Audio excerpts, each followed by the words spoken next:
ஒரு பேன்ல 2 ஸ்பூன் நெய் விட்டு நெய் சூடானதும் கொஞ்சம் அண்டி பருப்பு சேர்த்து வறுத்து எடுக்கணும். அண்டி பருப்பை இப்போ எடுத்து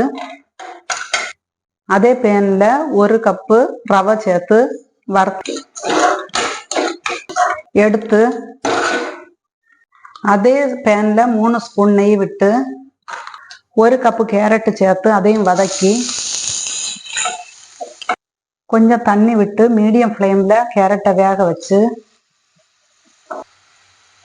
அதோட 3½ கப்பு தண்ணி சேர்த்து அதோட கொஞ்சம் ஃபுட் கலர் சேர்த்து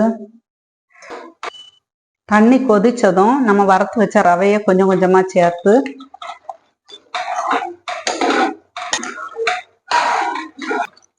அதோட கொஞ்சம் ஏலக்காய் தூள் சேர்த்து அதோட 1 கப்பு சுகர் சேர்த்து கிளறி திரும்ப 2 ஸ்பூன் நெய்யை விட்டு இப்போ எல்லாம் ரெடி ஆனதும் நம்ம வறுத்து வச்சிருக்கிற முந்திரி பருப்பை சேர்த்து